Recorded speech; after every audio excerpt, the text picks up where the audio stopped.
Hey y'all, I hope this is good lighting. If it isn't, I'm gonna fix it later.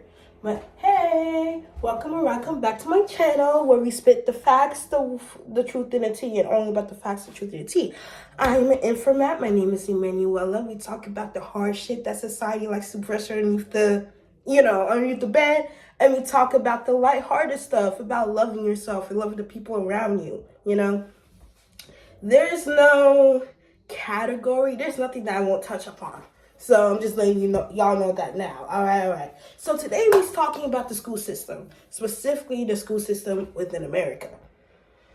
If you know, you know. If the ones that don't know, hey, I'm an informant. I'm here to tell you. So the school system in America is honestly not at the best place. Okay, it has a matter of illusion of okay, everyone is going to from K to 12. You go to school, and then afterwards you you go to school, you learn about the basic things, and then afterwards, if you choose, you can go to a secondary school and do whatnot, and then find a career, and then be out in the world and be a great, amazing adult. Yeah, perfect strategy, right? Well, 50 years ago, not even 100 years ago, which is a century, segregation was a very prominent thing. And we like to think that, segregation is not like that no more. And honestly, you're right, but also you're wrong. Segregation is not exactly like that anymore, where it's only white people in a certain school and only black people in a certain school, but it is very much prevalent. For example, I used to live in Augusta for like 2 years for my college, for my freshman and sophomore year of college. And they had a county named Richmond County. That county, it was funny how, although it was in the same area, it was very prominent how differently the high schools and the schools were funded. Like the school down the street, they had adequate books and paper and teachers and utensils, like equipment in order to learn on a steady basis. Stick with me here. They had adequate things in order to learn on a steady basis. I be dry sometimes, y'all. Please recommend a good lotion. But they had adequate things that they can learn on a steady basis, right? And that's only because they were funded with the schools. The schools were funded with enough money in order to, do that. And what determines these funds? Something that we call redlining. It's actually still a very prominent thing. But basically, our taxes go towards, like, the taxes within an area goes towards that school within that area. So imagine if it's an area of middle class or upper class people, they're paying more taxes. Ideally, their school is going to have more funding for the children and for the students, and they're going to learn what they need to learn. Now, on the opposite end of that, if the schools and the system, if the houses around the area, there's not a lot of money going towards taxes, those schools get disproportion and don't get enough funding for what they need for that child, And honestly, in my opinion, it's like every single child individually should have a certain amount of like funds that goes toward their schooling. If we're determining that children must go to school, that this is a legal thing that must happen, then okay, let's put the needs that they actually need, because we know very well that our government has the money in order to fund every single child within America to have a sufficient amount of school. Okay, yet there are children within schools that are within the ghettos or that are in places that don't get as much funding, and they use the not enough funding as an excuse to, okay, now let's close the school, and it's hard for the kids to even get to school to begin with. Barely need transportation. The food that they have is not as much as what they need, and these children have stuff going on at home, like that's a whole nother thing. But I'm saying that to say segregation within schools is still a thing, but it's just in a different font now. Okay, so I'm bringing attention to that. Y'all, go ahead and do your research, but further on, I'm continuing with my thought about school. So, boom. The school system in general gotta change, right? There's gotta be a change because the school system where it is right now, it doesn't help with emotional or mental regulation. It doesn't help with, how to breathe and be aware of your surroundings and aware of yourself and aware of the people around you. No, instead, it is focused around what you know and what you do not know, and what you do not know will grade you based off of that, and that is what you have now become. It is such a one shoe fits all type of situation, and I don't think it takes a informat, to tell you that that's bound to not work. It's like you have 50 kids, even 10. Typically in the classroom is typically 20 to 25 kids. 30 if it's like a lot. But let's say 20 kids, right? Possibly, if we're talking probabilities, maybe 2 of those kids share very similar academic rates and etc. But you cannot expect each and every single one of them kids within their own individual soul, within their own individual life that they got going on, their own family, their own upbringing, their own mind, mental body, who they is, to grasp the concepts that everybody else is going towards.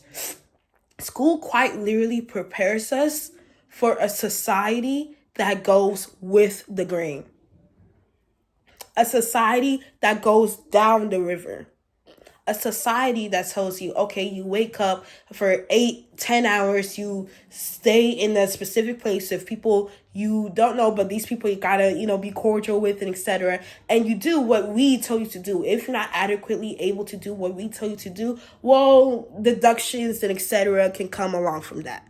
Which, in my personal opinion, that is very unfair. Instead of seeing every child for who they are individually, because one child alone could change so much, And it's like we acknowledge that the children are our future, yet we're putting them within this box and telling them to go within a specific path. It makes no sense whatsoever.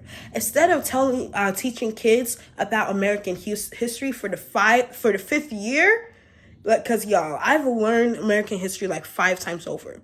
But ask me something about Europe. Ask me something deep about what really happened within the Cuban Revolution. Ask me something deep about how Germany's doing. We do not know that information. And it's we learned it in elementary school, in middle school, and in high school. And then you even proceed to learn it again in college. If that doesn't show you or teach you that the system is quite literally being altered and being swayed purposefully, I don't know what else to tell you. Because there's no reason why we should learn a curriculum, the exact same curriculum, 10 times over. It's almost like you're trying to indoctrinate people. If we're going to talk about it, we're going to talk about it. Honestly, underneath the veil and all of it, people are going to hate me for saying this, but this is really a dystopian society. It really is.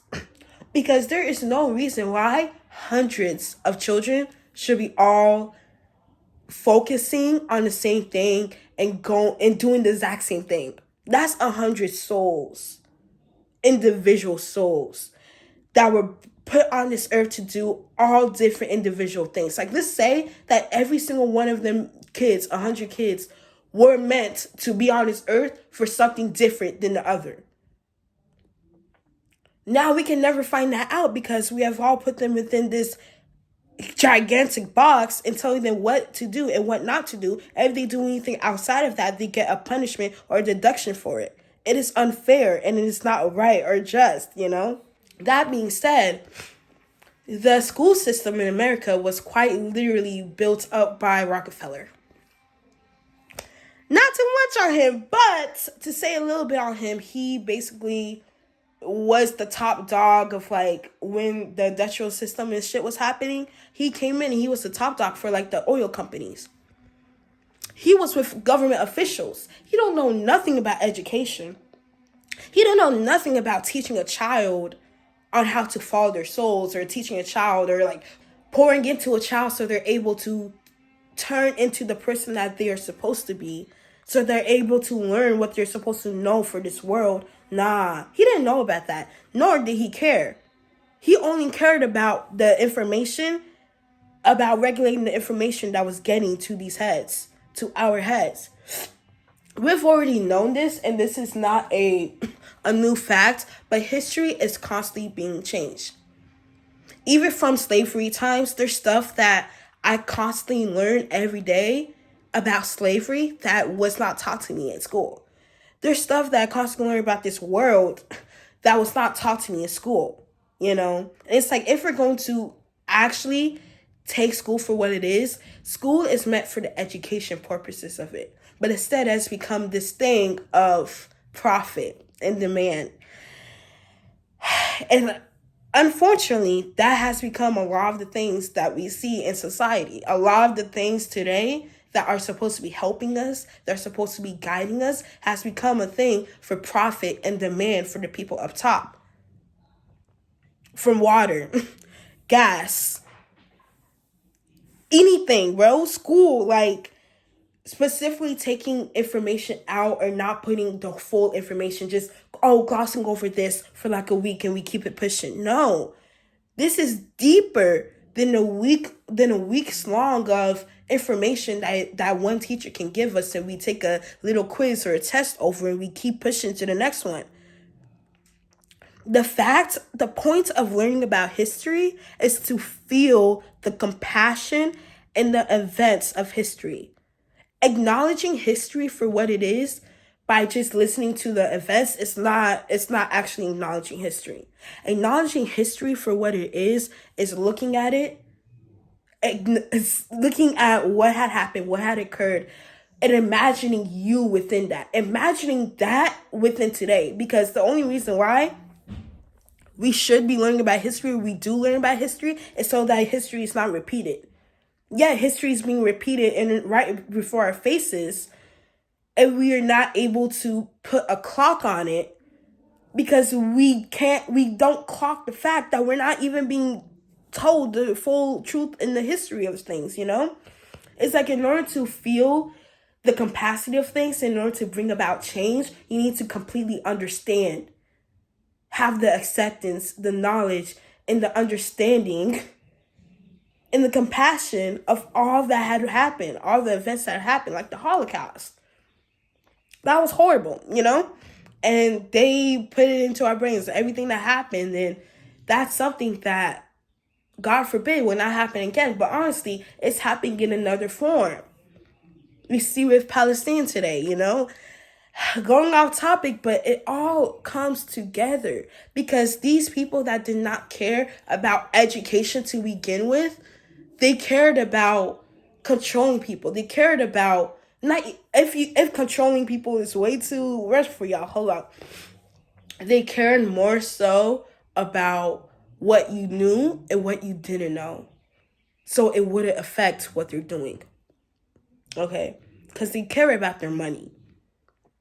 I want y'all to know, like, if kids are not being able to take standardized tests and do XYZ and even learn, okay, at the level that other kids are learning at, it's because it's become a money issue, and education should never, ever become a money issue.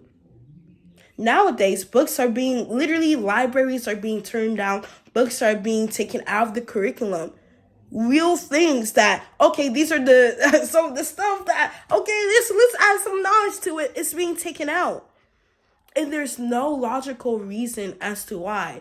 So now it's like, okay, what's the solution to this? The solution to it is bringing acknowledgement. Because not enough people know it. I feel like enough people feel it, but putting two and two together, putting this feeling to the facts of what is actually going on and being like, wait, this is outside of me. This is actually a systematic problem. This is actually a problem where it's like, I don't want my future children to be going to a school system where it's a school system where they do not teach you on how to regulate your breathing, on how to respect the people around you, actually respect it. That just brush off another misbehavior as a misdemeanor. Like, I want my kids to go to a school and they actually learn the stuff that they want to learn. They actually learn the truth and the full truth. They don't learn some of the truth. They don't learn a little sprinkle of it. They know the full thing. I want my future kids to go to a school where the disciplinary action is taking mediation as to how that child can mediate what they're feeling within themselves instead of outwards. Because it all carries into adulthood, Like, as a society as general people need to learn how to mediate and how to breathe. These things are not taught to us when we are younger. So then we grow up not knowing these things. And now you have to be outside of yourself. You have to take it upon yourself to learn these things of mediation. To learn these things of, okay, I need to calm down. Everything's happening for me, not to me. Unconditional love. I love myself unconditionally. I love the people around me unconditionally. See what's actually wrong because it's not them, it's me. We see what thing around me or what thing happened in the past that is causing me to act out or lash out or be mad or sad or XYZ at this moment. We don't learn those things. Except we learn 2 + 2 = 4. These broad equations of geometry algorithm that we don't really use today, So it's like, my solution is that school should be a place of regulation and education. Because you cannot take the person out of the knowledge, Someone can only acknowledge and receive as much knowledge as they are able to. And a way to broaden the knowledge that they're able to receive is for them to have an adequate way to process and feel their emotions. Process and feel their everyday. But ignoring their everyday, their emotions and what is happening outside of them and just putting the education forefront into it, that's the definition of school. It's preparing us to be in this system of, okay, don't care too much about how you feel. Just do what we need you to do, all right? No, because it's about you. It's about me, not them. It's about us, yo. We're the ones that are building the future. These children that are in school, they're the ones that are building the future. And the only way that this can come about is by people waking up. And the only way for people to wake up is for them to hear it from another mouth and go from there, So let me be that mouthpiece. Let me be that informant for y'all today. Please, because I know we feel it. I know we see it, that it could be better, It could be better.